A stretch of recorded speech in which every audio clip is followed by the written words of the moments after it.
अस्सलाम वालेकुम पाकिस्तान, आप देख रहे हैं स्पोर्ट्स बज़ में। हूं हसनैन लियाकत और आज के प्रोग्राम में हम सबसे पहले बात करेंगे मोहम्मद आमिर के हवाले से। मोहम्मद आमिर की कुछ खबरें आ रही हैं, उनको ग्रीन सिग्नल मिल गया है पीसीबी की जानिब से, और क्या ग्रीन सिग्नल मिला है या नहीं मिला। और साथ ही पीसीबी के जो मैनेजमेंट है और उनके जो सिलेक्टर हैं उन्होंने एक पैगाम भी दिया ज़राए के मुताबिक। ज़राए का ये कहना है कि मोहम्मद आमिर को किसी भी बयानबाजी से रोका गया है और उनको ये बताया गया है कि मीडिया में ना जाएं और मीडिया में जाके बयानबाजी ना करें। इसका क्या मतलब है और करंट जो टीम की सिचुएशन है, स्पेशली जो पेस बैटरी की सिचुएशन है, उसमें मोहम्मद आमिर किसकी जगह आएंगे और फिर मोहम्मद आमिर कौन से फॉर्मेट में एडजस्ट हो सकते हैं, नहीं हो सकते। वर्ल्ड कप में मोहम्मद आमिर का क्या रोल होगा, इस हवाले से हम मोहम्मद आमिर से तो बात नहीं कर सकते क्योंकि उन्होंने पीसीबी ने उनको मना कर दिया। लेकिन हमारे साथ शोएब जट साहब मौजूद हैं जिन्होंने तमाम ही खिलाड़ियों की जंग लड़ते हैं और मोहम्मद आमिर की भी काफ़ी ज़्यादा जंग लड़ी शोएब भाई ने। आप ट्विटर में भी देखते होंगे, आगे पीछे भी देखते होंगे। शोएब भाई, सबसे पहले आपको खुशामदीद कहते हैं, thank you very much for joining us. और शोएब भाई बताइएगा कि मोहम्मद आमिर के हवाले से अब ये खबरें आ रही हैं कि उनको पीसीबी की जानिब से ग्रीन सिग्नल मिल गया है, क्या ये खबर सच्ची है? वालेकुम अस्सलाम, रमजान मुबारक आपको।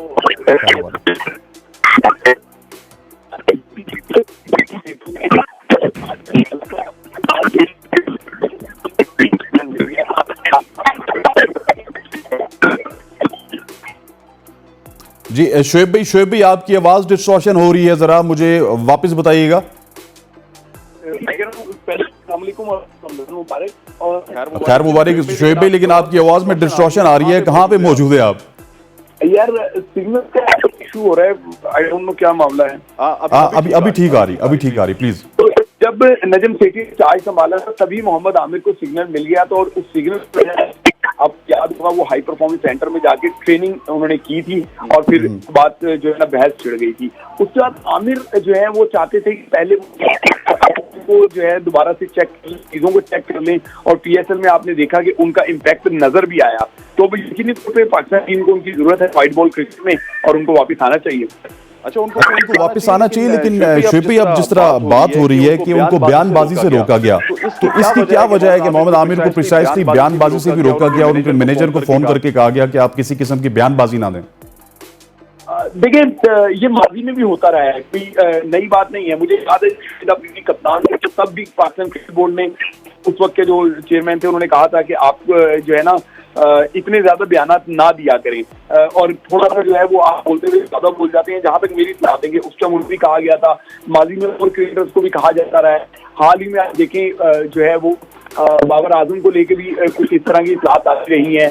माजी में और दीगर क्रिकेटर्स के बारे में भी ये आता रहा कि उन्हें क्रिकेट बोर्ड की तरफ से वार्न किया गया, और ये कोई बुरी बात है, अच्छी बात है अगर ऐसा हुआ है। हालांकि मेरी नॉलेज में ऐसा नहीं है, लेकिन अगर ऐसा हुआ है तो ये बहुत अच्छी बात है, क्योंकि खिलाड़ी को जो है वो अपने करना चाहिए। जब जो है वो ज्यादा अच्छा बोलता है बजाय इसके आपकी बातों से।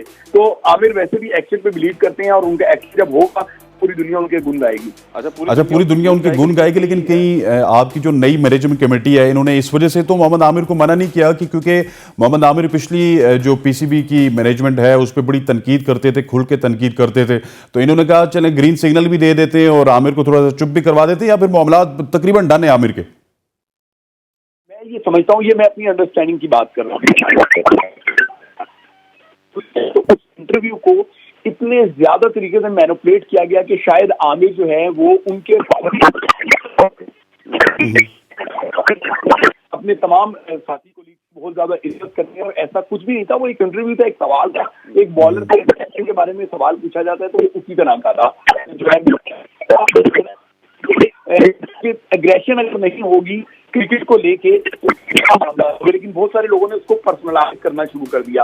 तो मेरे ख्याल से मुझे ऐसा लगता है, might be I am wrong, कि आमिर को जो है वो हीट जो बन गई थी उसको खत्म करने के लिए जो है ना ये अगर कहा गया है तो कहा गया होगा कि कल को जब दोनों टीम के साथ थे तो बड़ा ठीक। आमिर भाई ये बताइएगा कि शोएब भाई आमिर को किस टीम में एडजस्ट किया जाएगा, T20 में या फिर ओडीआई में, और कहां पे आप उनके एडजस्टमेंट देख रहे हैं, या फिर दोनों टीम्स में भी आमिर को लेके आ सकती है पीसीबी? व्हाइट बॉल क्रिकेट में आमिर की जगह है। ये वर्ल्ड कप प्लेयर है, आपको सारी चीजों को देखना होगा। ये आमिर पे डिपेंड करता है कि क्या आमिर 50 ओवर की क्रिकेट के लिए दस्तयाब होंगे, अब वो 20 ओवर क्रिकेट पे फोकस करेंगे। यकीनी तौर पे उनकी कॉल होगी जिस तरीके से ये उन्हें जो है वो रेड को क्रिकेट छोड़ देनी चाहिए या तो अब जो है ये तमाम मामला जो हैं वो लगते हैं कि आमिर के फैसले में मुनहसर है। और ये आमिर को किसकी जगह एडजस्ट किया जाएगा? मतलब आपको पता भी है कि पेस बैटरी हमारी बड़ी अच्छी है, शाहीन शाह अफरीदी हैं, हारिस रऊफ हैं, उसके बाद आजकल जमान खान हैं, एहसानुल्लाह हैं, इवन नसीम शाह और हसनैन को भी आप इसी में रखें, और वसीम जूनियर भी काफ़ी अरसे से टीम के साथ है। तो इस वक्त तो 7 पेसर्स मौजूद हैं पाकिस्तान टीम में। देखिए, आमिर को एडजस्ट नहीं किया जाएगा मेरे ख्याल से। ये कुछ एडजस्ट तो उसको किया जाता है जिसकी जगह ना बन रही है। आपने नाम लिया अपनी मार्क है, अब इम्पैक्ट साबित नहीं है।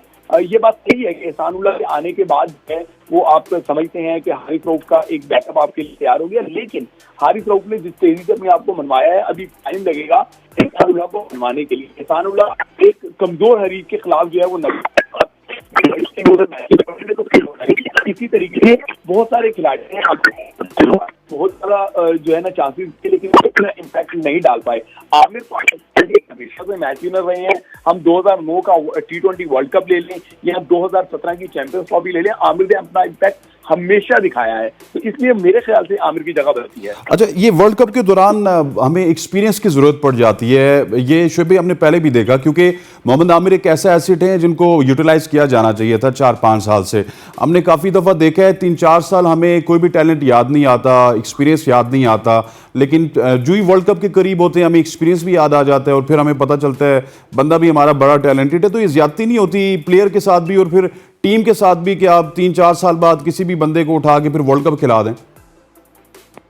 अब ऐसा नहीं है, होता है जिसने इंटरनेशनल क्रिकेट का एक्सपीरियंस नहीं लिया था उसके लिए लेकिन एक एक्सपीरियंस बॉलर जिसने बारहा प्रूव किया होता है, मेरे ख्याल से मुझे ऐसा लगता है कि उसको प्रूव नहीं करना होता, उसको इस रिस्पॉन्सिबिलिटी के साथ मैदान में जब मुझे इतनी एक्सपेक्टेशन के साथ आया गया है तो मुझे ये अब फुलफिल करनी है, तो इसलिए मैं T20 में होंगे या फिर वो लॉन्गर फॉर्मेट 400 ओवर की क्रिकेट के लिए अपने आप को अवेलेबल कराएंगे। वो जैसे भी होंगे मुझे ऐसा लगता है वो इम्पैक्ट बॉलर है, को उनकी जरूरत है। ठीक, शोएब भाई आपकी आवाज़ में बहुत ज़्यादा डिस्टॉर्शन आ रही है। हम आपसे इस इंटरव्यू को कंटिन्यू करना चाहते थे, लेकिन क्योंकि शायद आप किसी ऐसी जगह पे कि जहाँ पे कुछ सिग्नल प्रॉब्लम है, तो इंशाल्लाह फिर किसी दिन आपसे मुलाकात होगी। बहुत बहुत शुक्रिया, आपने हमें वक्त दिया। और नाजरीन, शोएब जट से हम बात कर रहे थे मोहम्मद आमिर के हवाले से, और एक छोटी सी ब्रेक के बाद वापस आते हैं तो इसी डिस्कशन को कंटिन्यू रखते हैं। Welcome back to show. और इससे पहले हम बात कर रहे थे शोएब जट साहब से मोहम्मद आमिर के हवाले से, और उनसे हमारा राब्ता थोड़ा सा ख़राब ही रहा। उसकी रीज़न ये थी कि कुछ ऐसे एरिया में थे जहाँ से आवाज़ में डिस्टॉर्शन आ रही थी, लेकिन खैर बात हम तक पहुँच गई कि वो मोहम्मद आमिर के हवाले से जो भी कहना चाह रहे थे। मोहम्मद आमिर के हवाले से उन्होंने बड़ी मेहनत की, और हम भी आपको बताते चले कि मोहम्मद आमिर को ग्रीन सिग्नल मिल चुका है, और अब वो आपको अगली सीरीज़ में भी शायद इन एक्शन नजर आए। जिस तरह PCB ने उनके मैनेजर को मना किया है कि उनको प्रेस कॉन्फ्रेंस से दूर रखा जाए, इंटरव्यू से दूर रखा जाए, तो यकीनी तौर पर मुझे ये लग रहा है कि वो शायद न्यूजीलैंड के खिलाफ ODI सीरीज़ में उनको शामिल कर दिया जाए। और इस वक्त बात करेंगे हम रमज़ान क्रिकेट के हवाले से। आपको पता है कि कराची में रमज़ान क्रिकेट हुआ करती थी और पूरे पाकिस्तान की अटेंशन का महवर कराची शहर होता था, लेकिन अब रमज़ान क्रिकेट थोड़ा सा फैलती जा रही है। पिछले दिनों हमने देखा था सलमान बट ने एक टूर्नामेंट करवाया लाहौर के मुकाम पे, और उसमें पाकिस्तान के बड़े नामी गिरामी इंटरनेशनल स्टार्स मौजूद थे। और अब ये क्रिकेट रावलपिंडी का रुख कर रही है। रावलपिंडी के शहर में क्रिकेट आएगी रमज़ान में, और मारखोर के नाम से एक लीग स्टार्ट हो रही है। और आज मारखोर की जो मैनेजमेंट है वो हमारे साथ मौजूद है। मारखोर रमज़ान कप के डायरेक्टर मीडिया जनाब शहजाद खान साहब, आपको खुश आमदीद कहते हैं। और शहजाद खान साहब के साथ यहाँ पर मौजूद हैं राजा मतीन साहब, जो कि को-फाउंडर हैं मारखोर रमज़ान कप के। सबसे पहले राज साहब आपकी तरफ आते हैं। ये कॉन्सेप्ट पहले कराची में होता था, अब आपने इसको रावलपिंडी में लाया, और ये बताइएगा कि इवेंट स्टार्ट भी हो रहा है 6 अप्रैल को, तो कितनी टीम्स हैं, कितने कुछ मैचेस हैं इस इवेंट में, और इस इवेंट का आगाज़ बेसिक आपको कैसे के माइंड में आया कि इसको अब पिंडी में भी ला के एग्जीक्यूट करवा सकते हैं? जी बिस्मिल्लाहिर्रहमानिर्रहीम। सबसे पहले तो आपका शुक्रिया, आपके चैनल का शुक्रिया। बेसिकली आपको पता है कि रमज़ान में जो बाकी क्रिकेट है, इंटरनेशनल क्रिकेट भी और फर्स्ट क्लास क्रिकेट भी, वो उस तरह से नहीं हो रही होती। तो ये रमज़ान कप बेसिकली कराची में हुआ करता था। तो उसके बाद फिर हमने इसको रावलपिंडी के अंदर, क्योंकि आपको पता है रावलपिंडी से पाकिस्तान में बहुत बड़े नाम शामिल हैं और रावलपिंडी एक अपना मुकाम रखता है क्रिकेट के हवाले से। तो मारखोर रमज़ान कप के नाम से हम इवेंट करवाने जा रहे हैं। 6 अप्रैल से ये अयूब नेशनल स्टेडियम रावलपिंडी में शुरू हो रहा है और इसमें 5 टीमें हिस्सा ले रही हैं। उन 5 टीमों में मुख्तलिफ नुमाइंदगी दी गई है। इस साल हमने जैसे कश्मीर की एक टीम है, कश्मीर किंग्स से नाम से, रावलपिंडी की जो होम रावलपिंडी रॉयल्स है, इस्लामाबाद हॉक्स है, इसी तरह पेशावर पठान्स और फिर हमारी पंजाब लायंस की टीम है। ये 5 टीमें इस टूर्नामेंट में हिस्सा ले रही हैं और इस टूर्नामेंट में जो मुख्तलिफ़ टीमों में पाकिस्तान के बड़े स्टार्स इन एक्शन हैं। हर टीम में पाकिस्तान के 6 इंटरनेशनल जो प्लेयर्स हैं वो खेलेंगे, उनके साथ लोकल और फर्स्ट क्लास क्रिकेटर्स। ठीक हो गया। इंटरनेशनल स्टार्स के हवाले से तो हम बात करेंगे क्योंकि इंटरनेशनल स्टार्स ही होते हैं जिनको लोग देखने के लिए जाते हैं। शहजाद साहब, मीडिया में इस पूरी कैंपेन को आपने बड़ा बेहतरीन अंदाज में, ऐसे अंदाज में चलाया। थोड़ा सा मुश्किल होता होगा क्योंकि कराची में थोड़ा सा डिफरेंट होता है, वहाँ पर आपको पता है बड़ी सपोर्ट मिलती है, यहाँ पर उस तरह चीज़ें एग्जीक्यूट नहीं हो सकती। किस तरह आपने इस कैंपेन को कैरी ऑन किया? बिस्मिल्लाहिर्रहमानिर्रहीम। सबसे पहले तो आपका शुक्रिया कि आपने मदऊ किया यहाँ पे, और मैं जो ABN न्यूज़ की जो इंतज़ामिया है उनको मुबारकबाद दूंगा कि उन्होंने इखलाक को जो पूरा किया इस्लामाबाद और बल्कि पूरे पाकिस्तान में इसकी ज़रूरत थी। जो आपने कहा कि मीडिया के हवाले से, तो इससे पहले राजा मतीन साहब जो सीज़न 1 रमज़ान कप का वो करवा चुके हैं, और सीज़न 2 मैं जब मुझे इन्फॉर्मेशन तो थी लेकिन इनसे मेरा कोऑर्डिनेशन कोई 1 हफ़्ता पहले हुआ। तो उसके बाद जो है मैं एज ए जर्नलिस्ट, आपको पता है कि पिछले इस टाउन के अंदर 12-15 साल से काम कर रहा हूँ। तो अल्हम्दुलिल्लाह जिस दोस्त के पास भी गया हूँ, आपसे रिक्वेस्ट की तो आपने अपने प्रोग्राम में बुला लिया। बाकी जिस तरीके से दूसरे TV चैनल्स में दोस्त बैठे हुए हैं, प्रिंट मीडिया में बैठे हुए हैं, तो उनसे रिक्वेस्ट की तो उन्हें भरपूर कवरेज दी और एक अप्रिशिएट किया कि आप लोगों ने एक कराची में जो इवेंट हो रहे थे या उसके बाद पंजाब के बड़े शहर जो लाहौर या फैसलाबाद में रमज़ान कप के हवाले से हो रहे थे, और उसमें आपको याद होगा कि ज़्यादा टेनिस बॉल टूर्नामेंट हो रही होती है। तो ये एक प्रॉपर हमने PSL तर्ज की एक पहली दफ़ा पिंडी इस्लामाबाद जुड़वा शहर जो है यहाँ पे लेके आए हैं, और इसमें मुझसे ज़्यादा राजा मतीन साहब और इनकी जो टीम है उनकी मेहनत है, और मैं एज एक मीडिया पार्टनर के तौर पे इनके साथ काम कर रहा हूँ। ठीक। अच्छा राज साहब, पहला इवेंट आपने कहाँ पे करवाया था और वो इवेंट कितना ज़्यादा सक्सेसफुल हुआ था? पहला इवेंट जो हमने गुजर खान में करवाया था लास्ट ईयर, आपने देखा, और वो बहुत ज़्यादा सक्सेसफुल था। हमारी मतलब सोच से ज़्यादा वो इवेंट था। आपने उमूमन देखा होगा कराची में इवेंट होता है लेकिन वहाँ क्राउड उस तरह नहीं आता, लेकिन हमारा पहले दिन से आखिरी दिन तक ग्राउंड में मतलब कोई ऐसी जगह नहीं थी कि जहाँ पाँव रखने की जगह, इतना ज़्यादा क्राउड आता था और मतलब इंतज़ामिया से भी संभालना मुश्किल हो जाता था। और उसमें बड़े प्लेयर्स, पाकिस्तान के बड़े प्लेयर्स ने उस इवेंट में पार्टिसिपेट किया, और हम उससे ज़्यादा मतलब हमने इस साल सोचा कि इस इवेंट को मज़ीद बेहतर किया जाए। फिर इसकी हमने लाइव ब्रॉडकास्ट जा रहे हैं इसमें। अच्छा ये बताएं कि जिस तरह आपने उस लाइव ब्रॉडकास्ट की तरफ बिल्कुल हम आएंगे कि जिस तरह आपने बताया जी कि एक्सपेक्टेशन से अच्छा रिजल्ट आया, और ये गुजर खान में आपको करवाने का क्या आइडिया कहाँ से पैदा हुआ? क्योंकि गुजर खान थोड़ा सा साइड पे भी होता है, फिर इंटरनेशनल स्टार्स वहाँ पे जाएंगे, फैसिलिटीज़ उस तरह की नहीं होती, तो वहाँ पे किसने आइडिया दिया और किस तरह ये कामयाब हो गया? आइडिया हमारा अपना था बेसिकली, क्योंकि ज़ाहिर हम रावलपिंडी जो क्लब क्रिकेट है और एसोसिएशन के साथ भी लाक हैं, तो उसमें गुजर खान में इसलिए हम इवेंट को लेके गए कि रावलपिंडी क्रिकेट स्टेडियम के बाद सबसे अच्छी लाइट्स वहाँ थी, ठीक है, और वहाँ क्राउड बहुत ज़्यादा आता है। आपको पता है कि वो पूरा एक अमूमन गाँव का माहौल है, और उसमें पहली दफ़ा स्टार्स जब जाते हैं तो वो पूरे, आपको पता है, पूरा इलाका और पूरी जो पब्लिक है वो उसको सपोर्ट करने भी आती है ग्राउंड में उस तरह। तो पिंडी का क्राउड आपको पता है वैसे ही जो है पिंडी कर देता है। अच्छा। तो इस वजह से बहुत सपोर्ट मिली वहाँ, और आइडिया बेसिकली यही था कि हम लोकल क्रिकेट को मतलब प्रमोट करें इंटरनेशनल स्टार्स के साथ। तो उसमें भी 4 इंटरनेशनल स्टार्स हर टीम में खेले थे। तो इस वजह से फिर इस साल हम मज़ीद बेहतर करने के लिए अयूब नेशनल स्टेडियम में एक बड़ा इवेंट PSL के बाद करेंगे। शहजाद साहब, what is the idea behind? हर चीज़ का एक कोई ना कोई मकसद होता है, कोई आइडिया होता है, तो इस के पीछे क्या आइडिया है? बेसिकली क्या करना चाह रही है मारखोर की मैनेजमेंट? देखिए, इससे पहले अगर हम बात करें तो KPL एक आज़ाद कश्मीर में एक बड़े लेवल पे क्रिकेट हो रही है, लेकिन उसमें भी जिस तरह आप एक जर्नलिस्ट हैं, मैं भी जर्नलिस्ट हूँ, तो हम खबर की खोज में होते हैं, तो वहाँ हमें इस हवाले से बड़ी मायूसी देखनी पड़ती है कि जो आज़ाद कश्मीर का जो स्पेशली आपका रीजन है हमारा रीजन तकरीबन मिलता जुलता ही है, तो वहाँ पे टैलेंट भी मौजूद है, लेकिन उस टैलेंट को आगे आने नहीं दिया जा रहा था, या तो स्वार्थी कल्चर की वजह से, या फिर उसका अपना एक जो खिलाड़ी है या जो नौजवान आगे आना चाह रहा था उसको वो मौका नहीं मिल रहा होता। तो इसका बेसिक जो थीम हमारा यही है कि हम उन नौजवान को, जिस हमारी कश्मीर किंग की एक टीम खेल रही है, तो हमारी इसमें कोशिश है कि 3 इंटरनेशनल प्लेयर तो खेलें, बाकी जो 10-12 लड़के हैं वो हम आज़ाद कश्मीर के उन इलाके से लेके आएँ, ताकि उनको जो इंटरनेशनल प्लेयर हैं उनके साथ खेलने का मौका मिले और कल वो अपने परफॉर्म्स कर सकें पाकिस्तान टीम के लिए या नेशनल लेवल पे आके खेलें। तो बेसिक यही है कि जो नौजवान तबका है जिनको मौका नहीं मिल रहा होता, तो उसको हम आगे लेके आएँ। ठीक सर, ये जिस तरह इन्होंने आइडिया पीछे बताया, अब ये जो 10-12 दिन आपकी लीग होगी, इसमें डग आउट तो डेफिनेटली इंटरनेशनल प्लेयर्स शेयर करेंगे, क्या कोई प्रैक्टिस सेशंस भी होंगे, फिर होटलिंग का क्या इंतज़ाम होगा? जो आपके इंटरनेशनल प्लेयर्स आ रहे हैं, लेट सपोज मोहम्मद आमिर आएंगे, सलमान इरशाद आएंगे, उमर अमीन आएंगे, फ़खर जमान आ गए, शर्जील खान आ गए, तो वो उस पूरे सर्कल में रहेंगे, वो बबल रहेगा, या बस वो यही होगा कि आएंगे खेलेंगे और चले जाएंगे?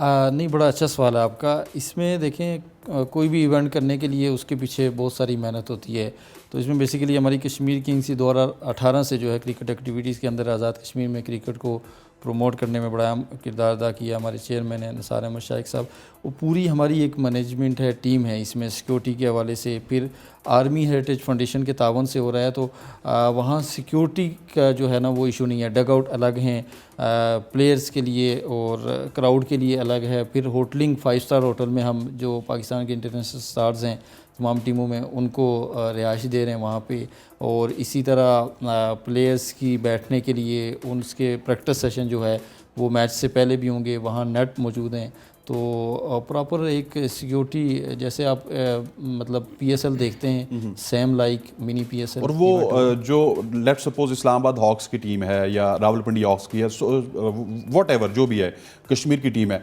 अब उनके जो 6-7 प्लेयर्स हैं वो वहीं से होंगे, मतलब, और 6-7 प्लेयर इंटरनेशनल होंगे, या फिर इस तरह होगा कि जो बाकी इस्लामाबाद की टीम है उनको भी कश्मीर से प्लेयर खिलाने होंगे, या किस तरह होगा? हमने इस तरह किया है कि जैसे रावलपिंडी की टीम है, तो बेसिकली उसको रावलपिंडी की टीम को 6 प्लेयर्स रावलपिंडी के खिलाने होंगे, ठीक है, और बाकी इंटरनेशनल स्टार्स 5 खिलाने होंगे उसको, डेट इज़ मस्ट। हाँ, मस्ट। और जैसे कश्मीर की टीम है उसमें भी यही सेम चीज़ है, हमारे भी कश्मीर के 6 लड़के खेल रहे हैं, ठीक है, ज़मान खान है, सलमान इरशाद हैं, मतलब पाकिस्तान अभी डेब्यू किया है, ज़मान खान ने, सुफियान मुकीम, अच्छे प्लेयर्स जो खेल अच्छा, ये 3 आप अपनी टीम में खिला रहे हैं ऑलरेडी? हाँ, और ये लोकल्स के तौर पे खिला रहे हैं?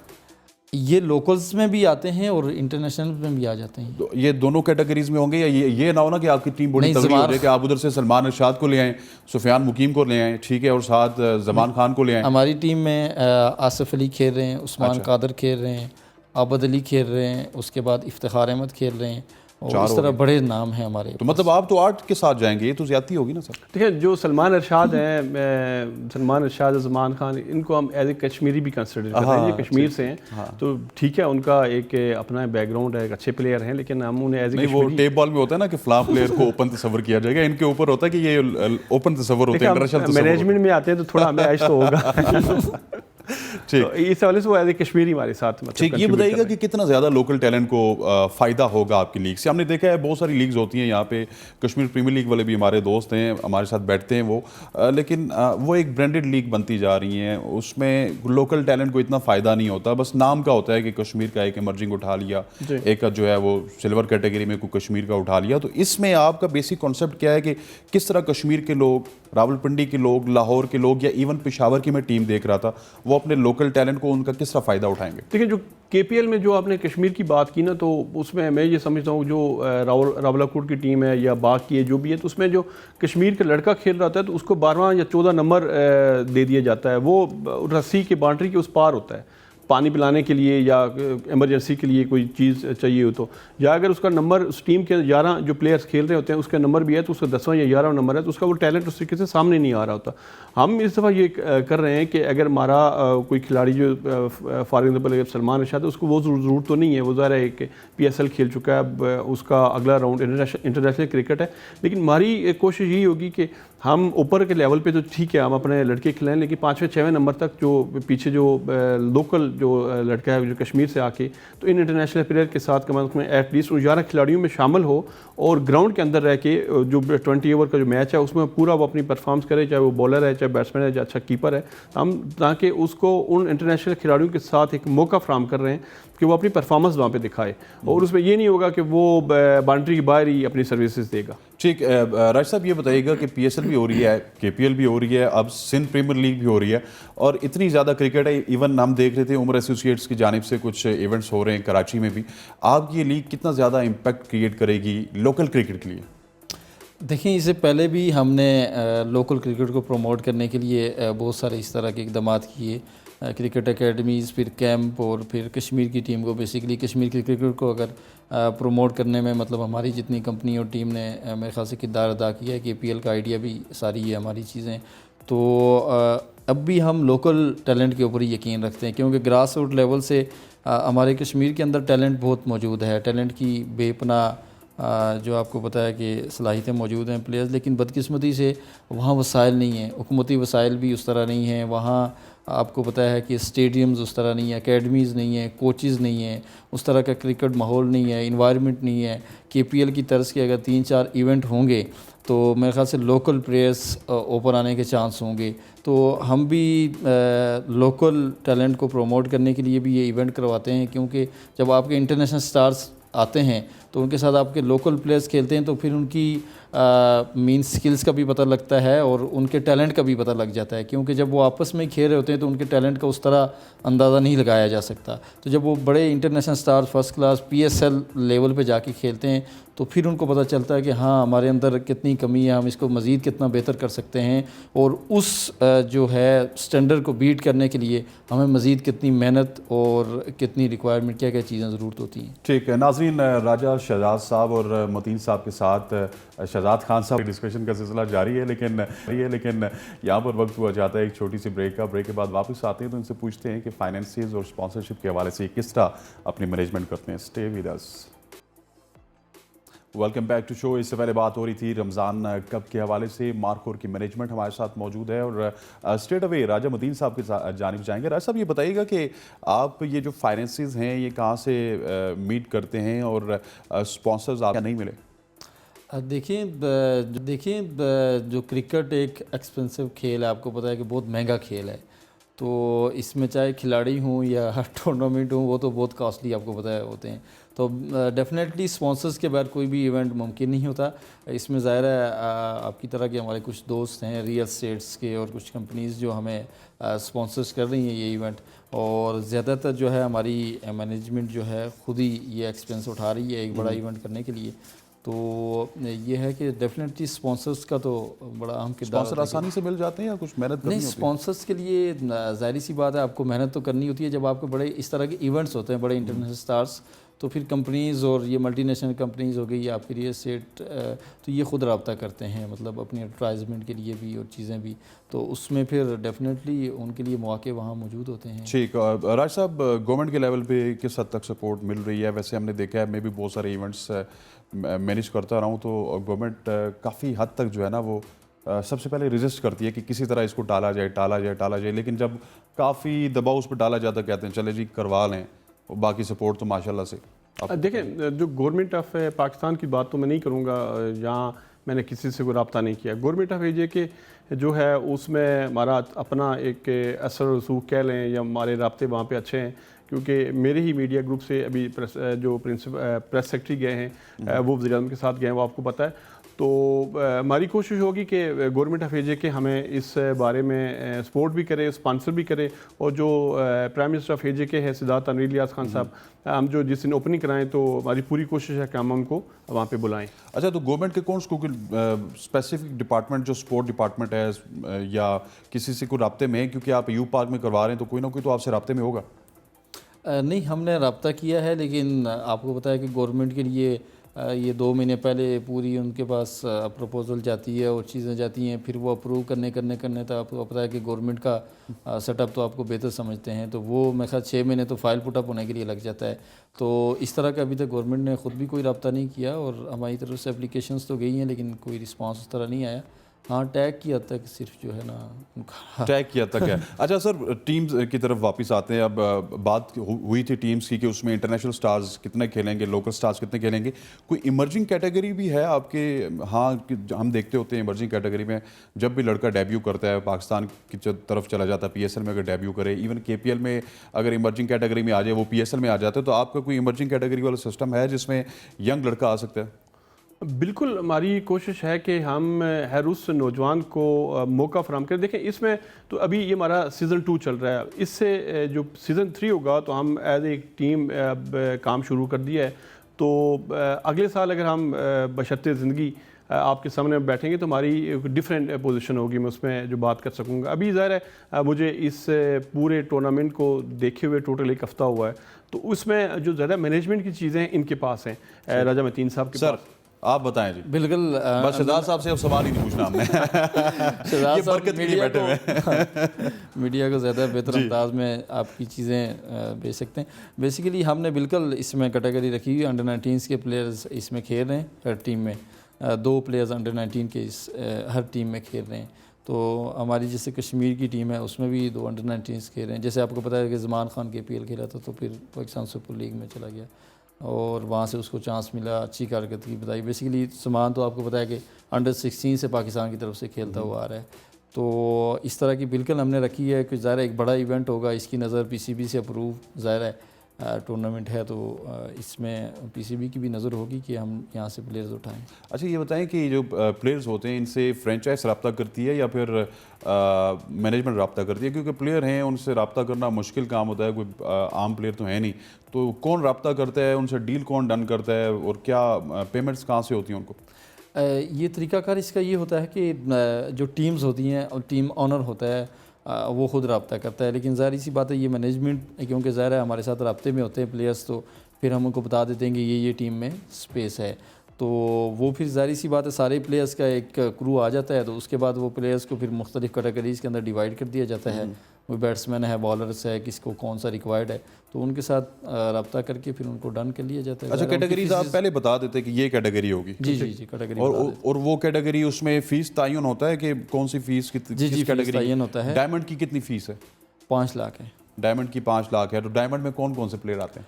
डायमंड में बड़े प्लेयर आ रहे हैं, फ़खर ज़मान हैं, इस तरह आसिफ अली हैं, आमिर। 5 लाख रुपया पूरे टूर्नामेंट की है? एक मैच की? एक मैच की होती है, एक मैच की होती है। और इसमें जो बाकी नीचे जो सबसे हम PSL प्लेयर्स को जो है ना वो 50,000 से 1 लाख के दरमियान दे रहे हैं। अच्छा, डायमंड की जो है वो कैटेगरी है 5 लाख रुपए, जिसमें फ़खर ज़मान आ गया, आसिफ अली आ गया, हर टीम में 2-2 प्लेयर। गोल्ड कैटेगरी भी कोई है?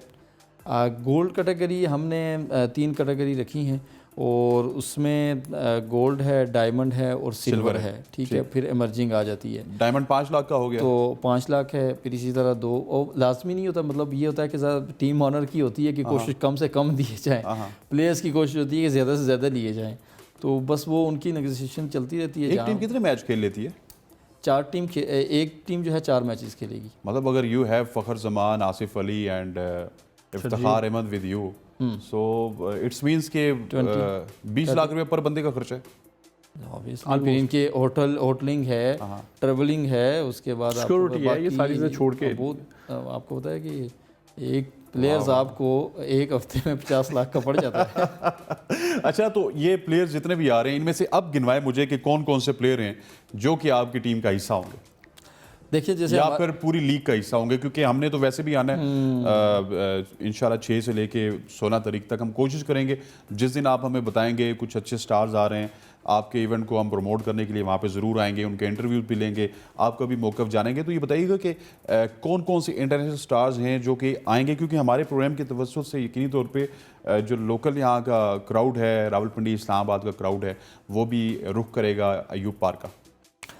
इसमें जो सबसे पहले है इफ्तिखार अहमद आ रहे हैं, आसिफ अली आ रहे हैं, आबद अली आ रहे हैं, उमर अकमल हैं, उसके अलावा आपके खुशदिल शाह हैं, हसन अली हैं, मोहम्मद नवाज़ हैं, और इसी तरह अफ़गानिस्तान के प्लेयर्स कुछ आ रहे हैं, मोहम्मद शहजाद प्लेयर भी आ रहे हैं, क्योंकि अफ़गानिस्तान के प्लेयर आज को आपको पता है पेशावर में आजकल तो उनको ये फायदा है कि वो टीम में खेल लेंगे। और इसी ये राशिद खान भी पेशावर आ जाए तो आसानी नहीं हो शर्जील खान, जाएगी? अच्छा, शर्जील भी आ रहे हैं। जी जी शर्जील ठीक हो गया। और इसके अलावा जो पाकिस्तान की करंट टीम में कोई बाबर आजम, मोहम्मद रिजवान, इनसे कोई रब्ता असल हुआ? में ये प्लेयर्स तो सारों ने पार्टिसिपेट करना था, लेकिन आपको पता है कि पाकिस्तान न्यूजीलैंड की सीरीज़ आ रही है, वो 7 तारीख से कैंप लग रहा है, तो बहुत सारे प्लेयर्स उसमें जा रहे हैं, ठीक है। और मोहम्मद आरिस खेल रहे हैं, इसी तरह नवाज़ चले जाएंगे तो 1-2 मैचेस खेलेंगे। तो जो बड़े नाम हैं वो सारे ही खेल रहे अच्छा, हैं। वो इसी तरह होगा जरा PSL में आते होते और उसके बाद उनकी कौमी जिम्मेदारी होती है, वो कौमी जिम्मेदारी पे वापस चले तो मोहम्मद आमिर भी इस टीम जी जी लीग का मोहम्मद हिस्सा थे आमिर भी पिछले साल। मोहम्मद आमिर भी एक टीम का हिस्सा हैं। अच्छा। वो पेशावर पठान्स टीम है। और पिछले साल इस आपकी जो पूरी लीग हुई थी वो कितने दिन पे हुई थी और उसका विनर कौन था और उसके प्राइसेस वगैरह क्या थे? पिछले साल जो हमारी 16 टीम्स थी मुख्तलिफ पूरे पाकिस्तान से थी, ठीक है, रीजन्स की एक टीम थी। तो उसमें अटक की टीम, हैदर अली उसके कैप्टन थे, जो पाकिस्तान के ओपनिंग बैट्समैन हैं, उनकी टीम जो है विनर करार पाई थी। और उसमें जो प्राइज़ मनी थी वो 15 लाख थी। 15 लाख थी। यार ये हैदर अली, आपसे काफ़ी देरों की बात नहीं की, हैदर अली को देख लें, आसिफ अली को देख लें, ये तो रमज़ान कप में बड़ी कुट मारते हैं और इस तरह लगता है कि इनसे अच्छा प्लेयर ही कोई नहीं है। 6 छक्के तो आराम से मार देते हैं। इंटरनेशनल में इनको जाके क्या हो जाता है? देखिए इंटरनेशनल ज़रा इंटरनेशनल खिलाड़ी खेल रहे होते हैं। अगर फॉर एग्जाम्पल अगर ऑस्ट्रेलिया के साथ हमारा मैच है तो वो परफॉर्मेंस उनकी आज तक के सामने नहीं आई। PSL में या तो बाउंड्री बहुत छोटी होती हैं या फिर फेस टू फेस जो चीज़ें होती हैं, हर जो बॉलर से मतलब फॉर आमिर अगर बॉलिंग करा रहा है तो आगे हैदर अली खेल रहा है तो शायद उसको फेस करने में आसानी हो रही हो।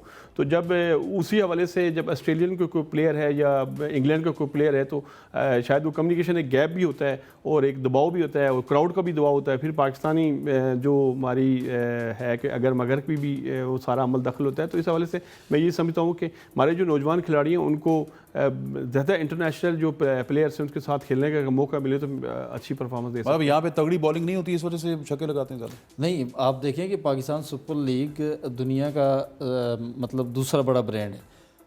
तो पाकिस्तान के अंदर जो बॉलिंग है वो आपको दूसरी 2 बड़ी लीग में नहीं नज़र आएंगी, ठीक है।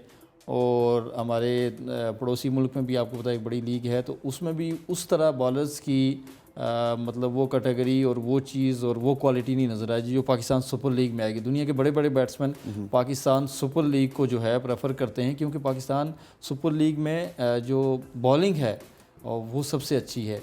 तो इसमें जो लोकल जैसे हमारे पाकिस्तानी प्लेयर्स हैं वो परफॉर्म करने का उनका ये है कि उनको वो प्रेशर नहीं होता, उनको ये नहीं होता कि हम नेक्स्ट मैच में ड्रॉप हो जाएंगे, हमने परफॉर्म ना किया। वो खुले दिल के साथ खेलते हैं, ठीक है। तो मैनेजमेंट भी फुल इख्तियार होता है कि आप जाएं अपनी मर्ज़ी से खेलें। जब इंटरनेशनल पे चले जाते हैं तो आपको पता है इंटरनेशनल का एक अलग ही प्रेशर होता है। फिर ज़ाहिर है वो पूरे पाकिस्तान को रिप्रेजेंट कर रहा होता है, उसे ये भी खर्चा होता है कि मैं आउट हो गया, नेक्स्ट मैच में मुझे मैनेजमेंट ड्रॉप ना कर दे। हमारा बहुत सारा टैलेंट आपको पता है इस तरह ज़ाया हो गया है कि किसी ने 1 या 2 मैचों में परफॉर्म नहीं किया तो वो वापस गायब हो गया, नज़र ही नहीं आया, ठीक है।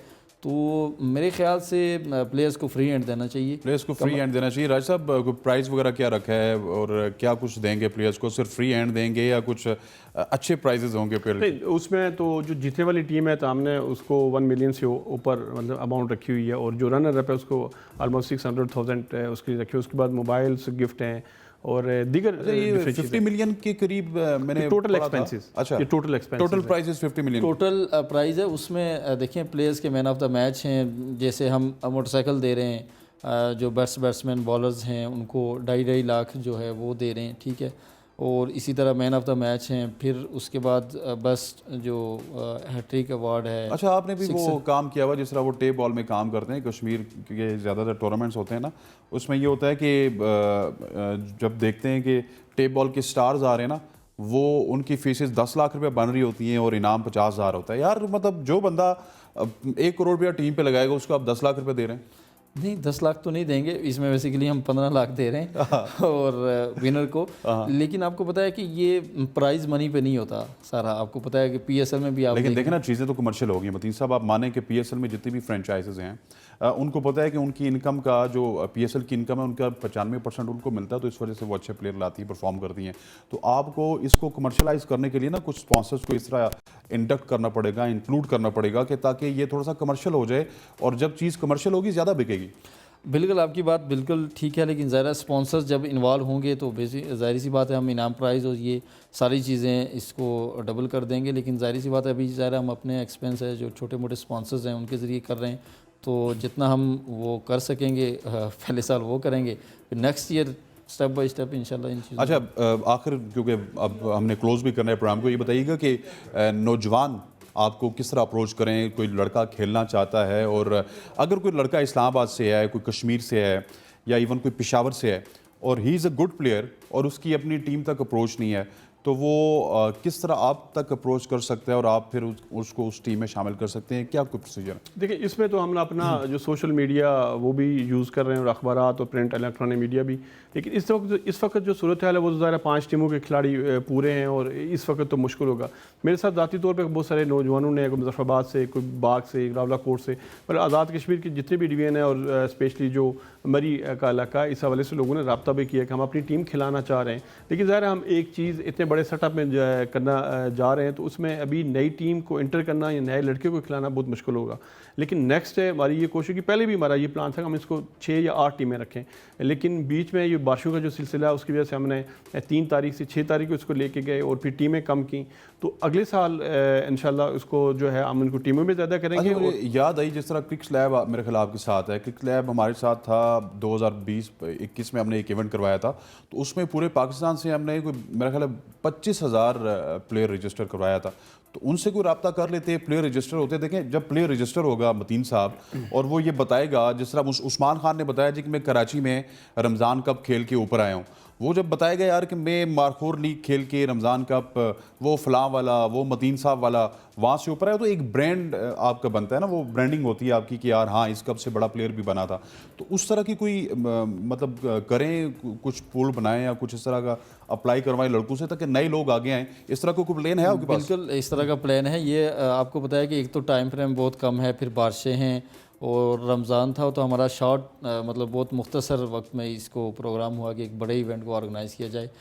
बेसिकली इससे जो पहले होता था वो इसी तरह टैलेंट होता था कि 16 टीमें लेती हैं, तो हर रीजन से एक टीम आ जाती है, तो उसमें लोकल प्लेयर सारे आ जाते हैं और हर क्लब के प्लेयर, अच्छे प्लेयर्स पार्टिसिपेट कर रहे होते हैं, तो हर डिस्ट्रिक्ट के।